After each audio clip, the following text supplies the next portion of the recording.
Welcome and thanks for joining us on Funeral Innovations, Trends, Tips, and Technology. In these videos, we chat with leaders in the profession, discuss marketing trends and technology innovation, and talk about how digital marketing helps you better serve your families. I'm Heather Musieski. I am the Marketing Director here at Funeral Innovations. And I'm Joey. I'm the Marketing and Design Coordinator at Funeral Innovations. And today our guests are Mark Canale and Charlie Lynn Peters from Canale Tonella Funeral Home. And they're here to talk a little bit about what they've been doing with their firm.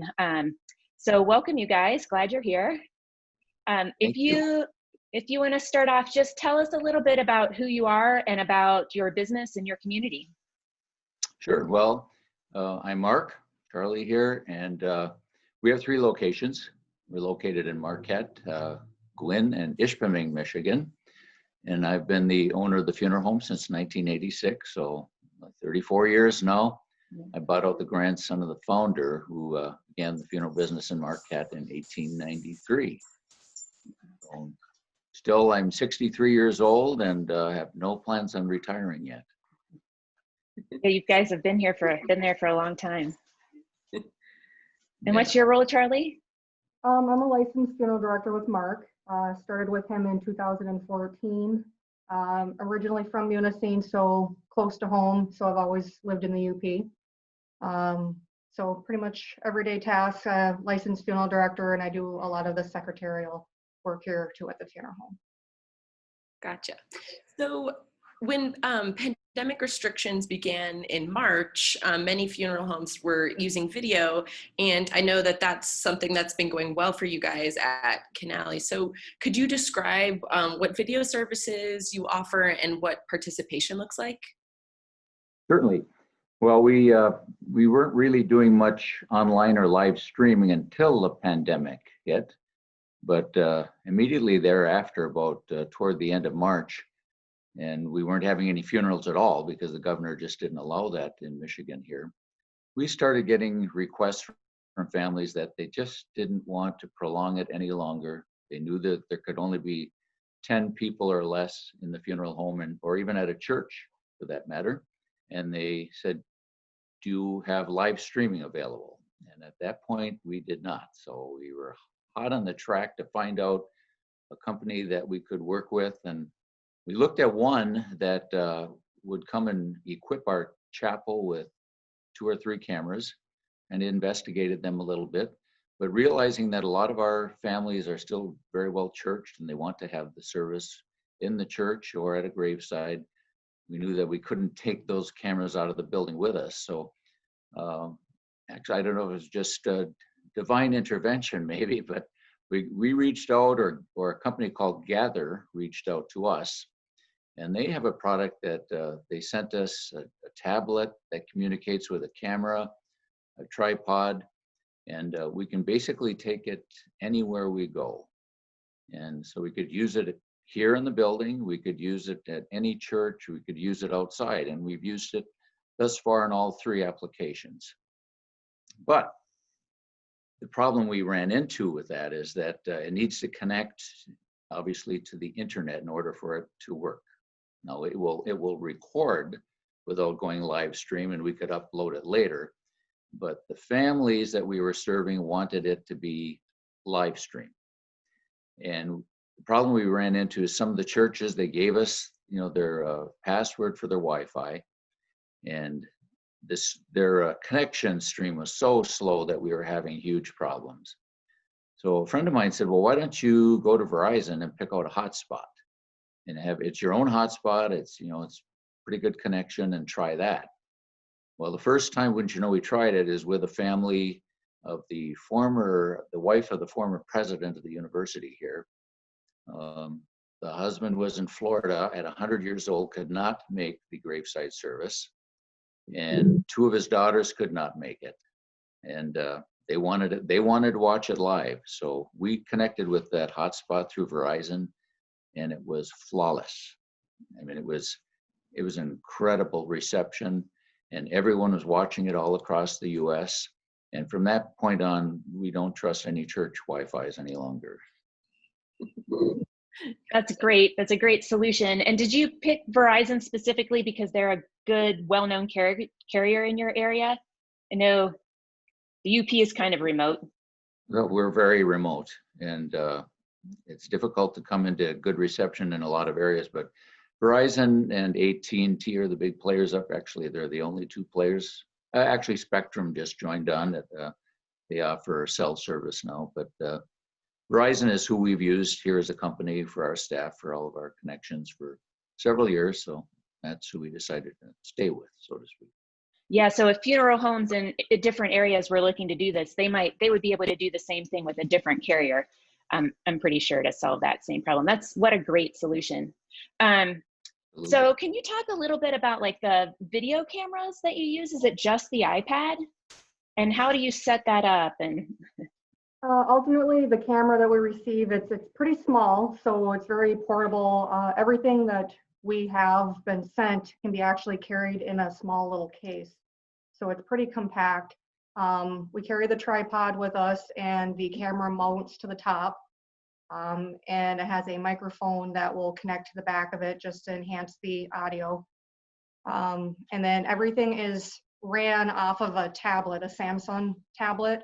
mm-hmm. So you start your broadcasting from the tablet itself, and really the camera is only turned on. So you need that connection to sync with the camera, ultimately with the tablet, for it to work. Gotcha. And does that stream onto Facebook, or is it through Gather? It's through Gather. They provide us a website designated to our funeral home. So from there we can create a hyperlink to submit into an obituary or put it on our website online there. And Gotcha. you can click on there, and it'll drop right to the live streaming where it's going to be available to them. Okay.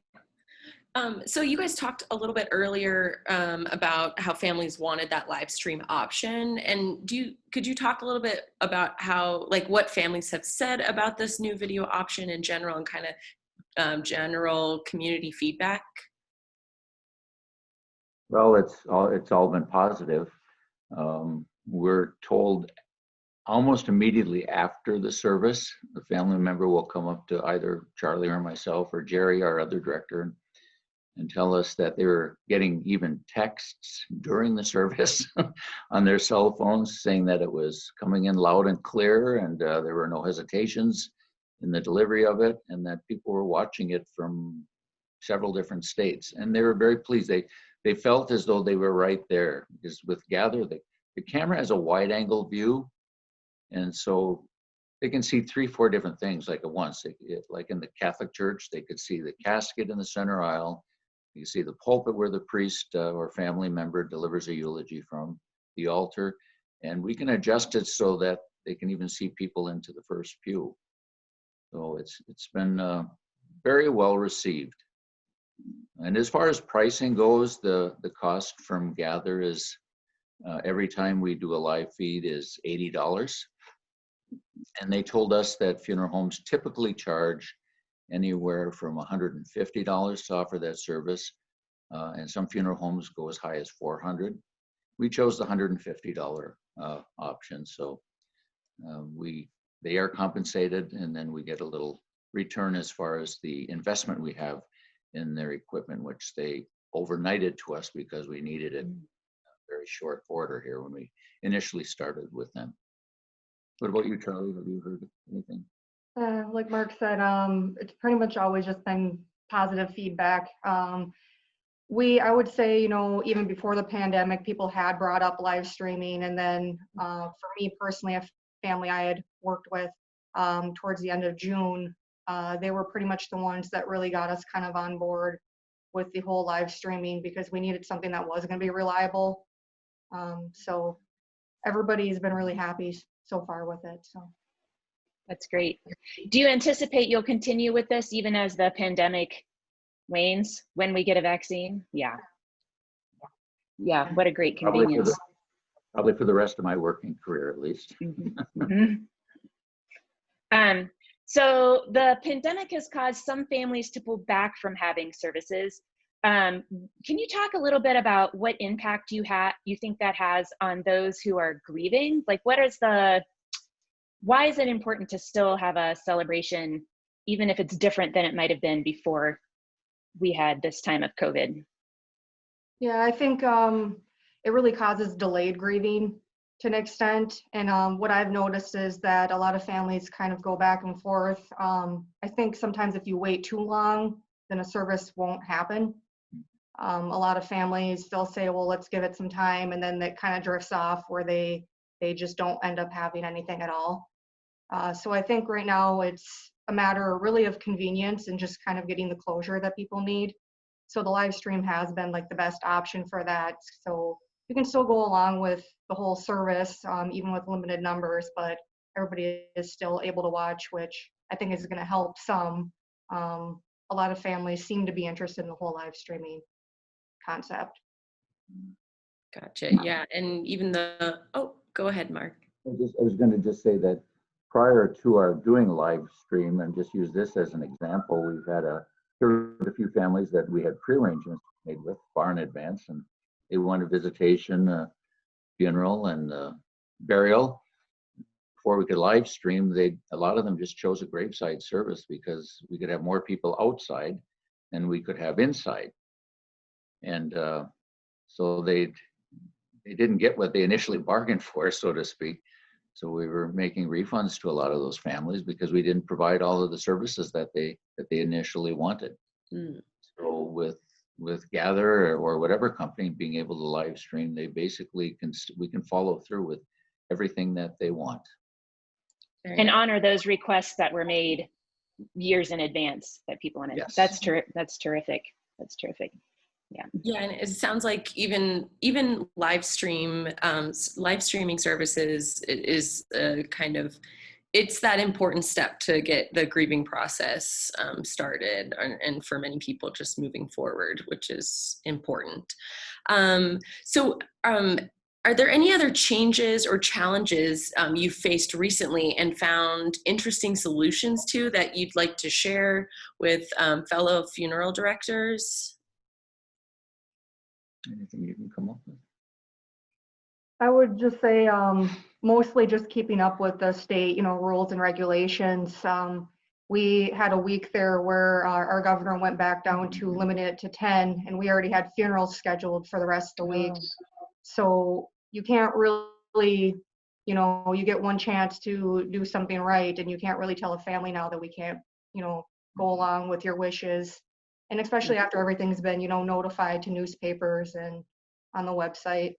So just kind of adapting to change. But I think as funeral directors, nothing is set in stone. Sometimes you're adapting as you go with your job most of the time.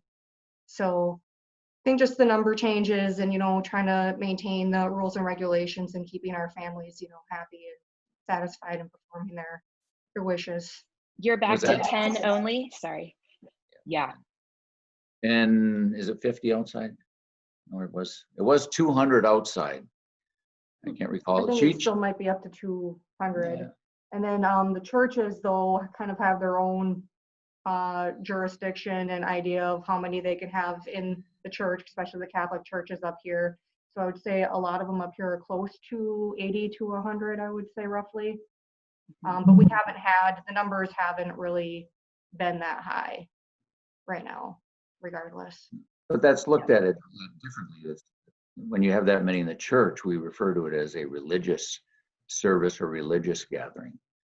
So we go by what their number, and if they're having a mass, that is a religious service. So for sure, yeah, tweaking things a little bit, but it worked. And certainly in a lot of our churches, they're more than 6 feet apart, so works out pretty well.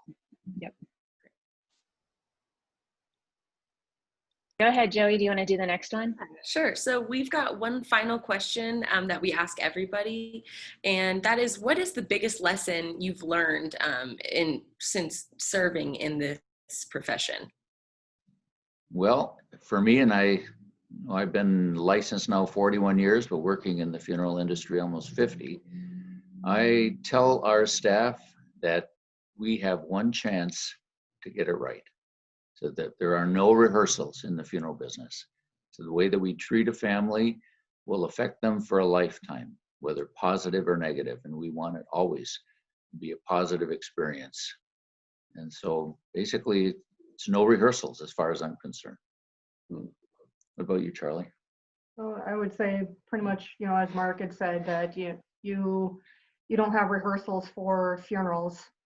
So ultimately, getting it right the first time is what you need to do. So, yeah.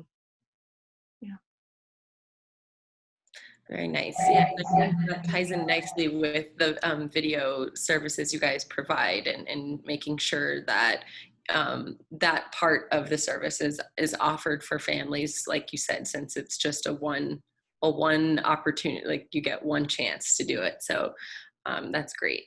So that's all the questions we have for you guys. Thank you so much, Mark and Charlie. We really appreciate your time. And thanks for joining us this week on Funeral Innovations, Trends, Tips, and Technology. We'll be posting this video on our blog, on our YouTube channels, and you'll be able to access it on your Facebook feed. And we'll be back with another show next week. So check back in with us soon. If you have any topics you'd like to see discussed, or someone you'd like to see interviewed, add it in the comments down below. And be sure to visit our website at funeralinnovations.com. Have a great day. Thanks so much, you guys.